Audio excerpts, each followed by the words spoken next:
Meghan's former nanny and housemate has now stepped forward, and her words shake the very foundation of what we've been led to believe. She doesn't just hint at problems, she claims to have witnessed them with her own eyes. And most shocking of all, she reveals the reason why the world has rarely, if ever, seen Archie and Lilibet. This isn't a tale of fairy tale love or happy home life. It's a story of staged appearances, cold atmospheres, explosive fights, and a mystery surrounding two children who, according to her, were nowhere to be found. So, let's step inside the gates of that California mansion. Guided by the woman who lived and worked in the shadows of Meghan and Harry's new world, once you hear this, the mystery of Archie and Lilibet will never look the same again. And when you piece together the secrecy surrounding their births, their christenings, and their rare public appearances, you'll understand why this silence has only fueled the loudest question of all.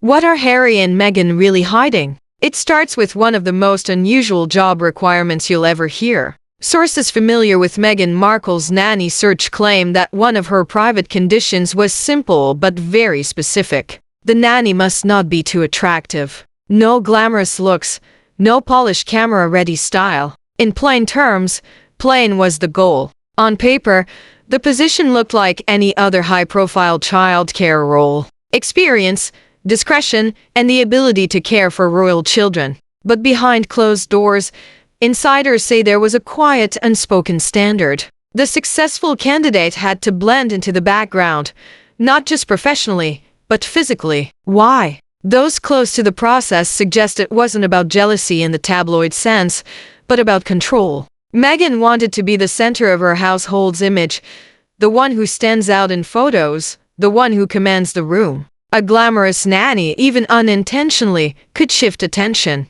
And in Montecito, attention is currency. This wasn't about simply hiring help.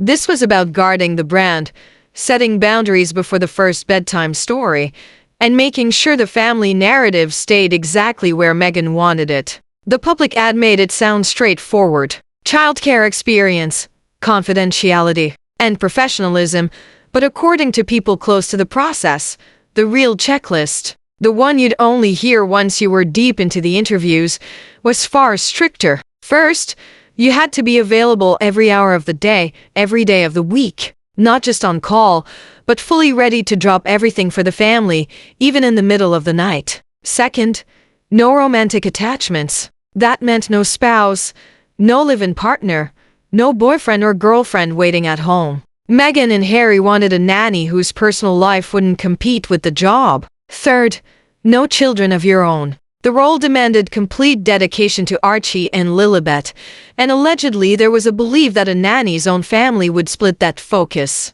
Finally, the candidate had to be ready to relocate at a moment's notice, whether it was a sudden move across the state or a private trip to another country. The expectation was that the nanny's bags could be packed before she even asked where they were going. On the outside, the Sussex home in Montecito looks like a dream. Manicured gardens, a pool, and sprawling views, but insiders describe the role as living inside a carefully managed bubble. It's glamorous to look at, but the rules make it clear. This is not a job you can leave at the front door. It follows you into every waking moment. For most jobs, the interview begins when you walk into the room and shake hands. In the Sussex household, sources say it begins long before that. Candidates who make it past the first application stage are allegedly invited in for what's described as a trial shift. On the surface, it's a chance to show their childcare skills. In reality, insiders claim it's also a silent test and they're being watched. Hidden cameras in the home reportedly capture everything. How the nanny speaks to the children, how they handle stress, even how they interact with the cleaning staff or the chef. Every smile, every pause, every small mistake is there on record. By the time a candidate is finally invited to meet Meghan and Harry face-to-face, decisions may have already been made. The in-person interview is more of a final check than a real assessment. In some cases, according to sources, it's just to see if the nanny looks and acts the same way in person as she did on the footage. It's not unusual for celebrity households to take precautions. But here, the process feels more like a covert audition, one where the real test isn't in what you say, but in what you don't know is being seen. Before the search for a nanny ever began, Prince Harry reportedly had a clear idea of what he wanted: a Norland nanny. Norland nannies are considered the gold standard in Britain's elite circles. They're trained for years, wear a distinctive brown uniform, and carry a reputation for discipline, loyalty, and absolute discretion. The royal family has used them for generations. A Norland nanny cared for Prince William and Prince Harry when they were boys. But according to sources, Meghan wasn't sold on the idea. She wanted something different.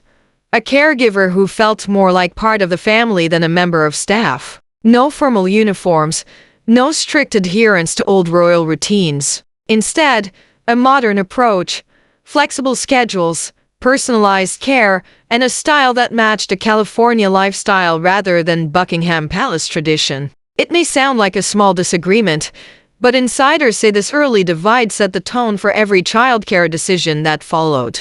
The choice to move away from the Norland model was more than a hiring preference. It was a quiet break from the royal playbook. And from that point on, the rules inside the Sussex home would be written their way, not the Windsor way. Then what the maid revealed next is what truly shocked everyone who listened. She worked at the mansion day in and day out, 12-hour shifts, Monday to Friday, week after week. And in all that time, she never once saw Meghan pregnant. Not with Archie, not with Lilibet, not with a growing belly at all. She repeats it with certainty. I never saw her pregnant. It wasn't just her. Other staff members too said the same thing. The pregnancy bumps shown in public, the glowing photos of Meghan holding her stomach, the sweeping documentary footage, none of it matched what the staff inside the house actually saw. The maid said she wasn't willing to lie just to fit a narrative. If she had claimed to see Meghan pregnant when she hadn't, the world would eventually call her a liar. And so, she spoke plainly. Meghan was never pregnant during her time working there. But it wasn't only pregnancy that raised questions. During all those long days, the maid never once saw Archie or Lilibet. She was at the house before sunrise and didn't leave until nearly 8 at night. And still no children. Not a laugh. Not a cry. Not a single toy out of place. For a nanny, this silence was deafening. When Netflix released its big documentary on Meghan and Harry, the maid tuned in out of curiosity. She wanted to see how the home she worked in was being shown to the world. But what she saw shocked her even more than she expected. Scenes played of Meghan pregnant, cradling a belly. Clips showed Meghan and Harry playing with their children in the garden, laughing in the chicken coop, living the dream of family life in California. But the maid says with certainty, those moments were not real. She insists those scenes could not have been filmed in the mansion where she worked. The angles were wrong. The rooms were not the same. The timelines didn't add up.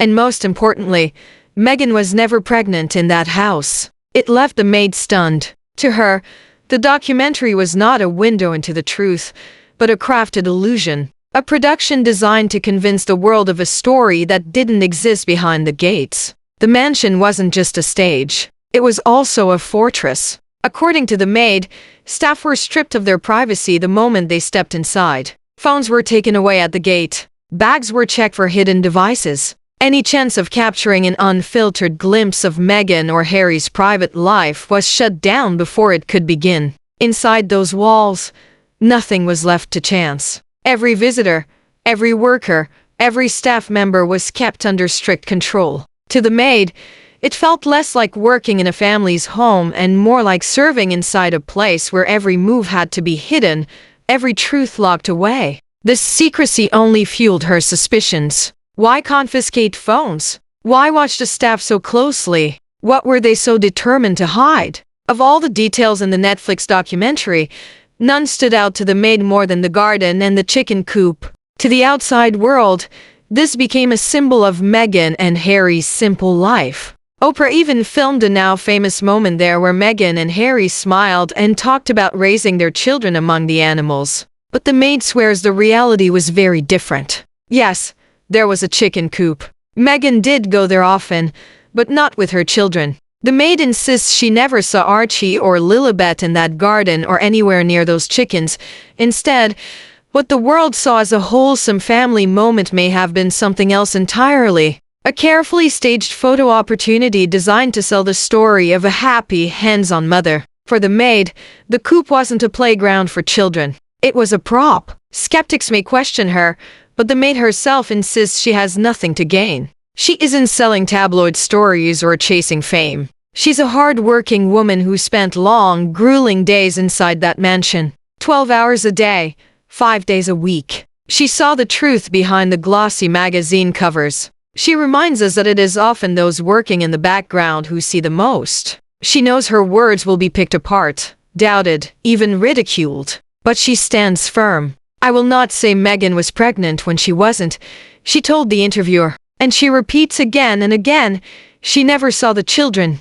Not once. When you piece together all of her claims, a chilling picture begins to form. Meghan rarely at the house except with cameras in tow. Harry reduced to silence, shaken by fights, a marriage that looked more like a business partnership than a family home. Staff stripped of their devices, kept from sharing anything real. And most shocking of all, 2 children who were supposed to be the center of their world, but who, according to those inside, were never seen. The Netflix documentary told one story: a radiant mother, a joyful family, a home filled with love. But the maid tells another, a story of secrecy, performance, and an absence so glaring it cannot be ignored. And so, we're left with the question that won't go away. If the people living and working inside that mansion never saw Archie and Lilibet, then where were they? Retroclad can make mistakes. Please double-check responses.